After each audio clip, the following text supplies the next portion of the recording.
All right, let's dive right into this explainer and absolutely demystify the whole faceless YouTube model.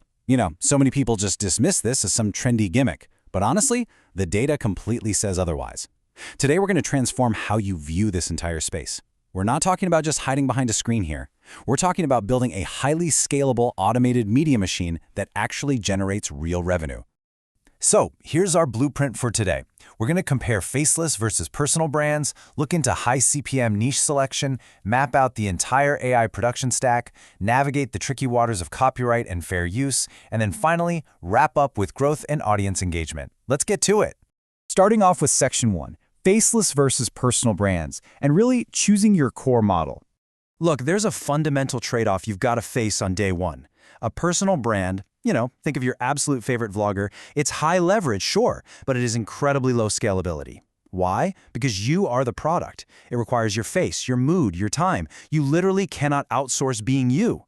On the flip side, a faceless channel operates as a true brand asset. It gives you complete privacy, and the beautiful part is it's fully outsourceable from the initial script all the way to the final upload. In this model, you're the operator, right? You're not the on-screen talent. And here is the absolute game changer, a 24 to 36x multiple. Think about what that means. Because a faceless channel doesn't rely on your personal identity. It is actually a sellable business asset.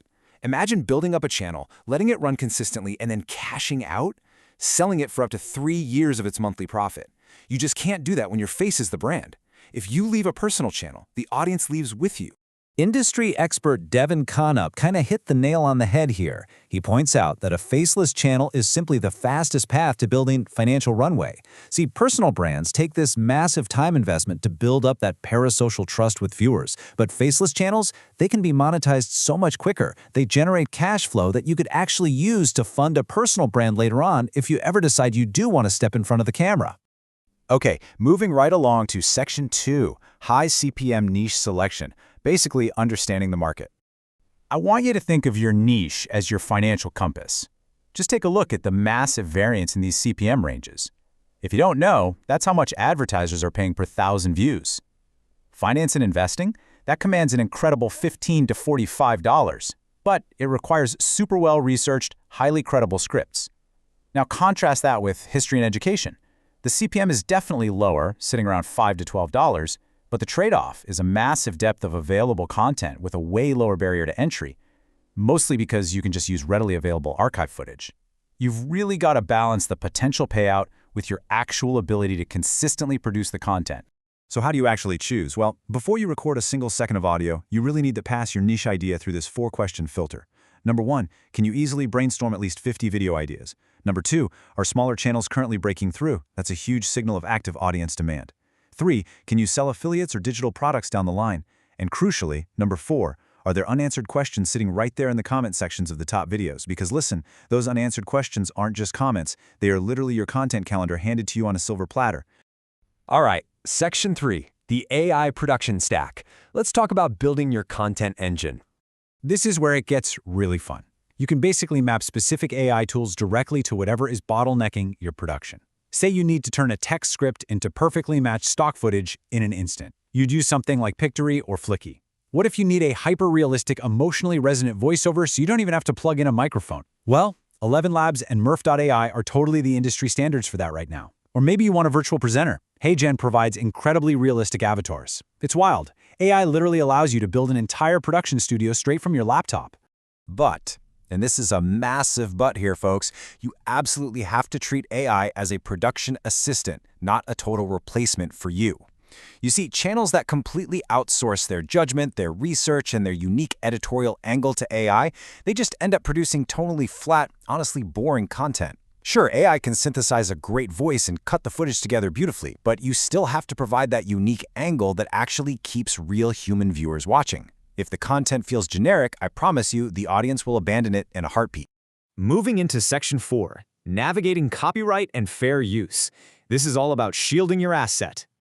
Okay, now we have to face the real villain of our story, YouTube's Content ID system and that ever-present, terrifying risk of copyright strikes. So many creators blindly rely on this magical term, fair use, and they just assume it's some sort of blanket defense. Let me be clear, it is not. Fair use strictly requires the content to be transformative. This only works if your commentary, your editing, or your specific educational insight is vastly more valuable than the tiny little piece of copyrighted work you're actually showing. You can't just slap a tiny comment on someone else's hard work and call it your own video. It doesn't work like that. So to build up your shield, you need to carefully balance 4 specific legal pillars. Automation expert Noah Morris breaks these down brilliantly. First up is the character of use. Basically, are you actually educating the viewer? Second is the nature of the copyrighted work you're sampling.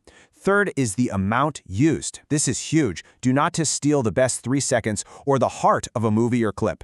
And fourth is market impact.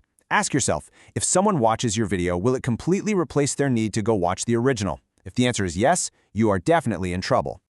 Really, the big secret to surviving Content ID is just understanding source risk. Think about it. High-risk sources, things like Formula One or the NFL, they have massive corporate legal teams and highly tuned algorithms that absolutely will find you. On the other hand, low-risk sources are things like public domain files, police body cams, or maybe just a shaky cell phone clip some fan posted on Reddit. Diversifying your footage and heavily sticking to those low-risk, user-generated sources is exactly how you shield your entire channel from getting taken down. But this all brings us to the ultimate challenge of the faceless model.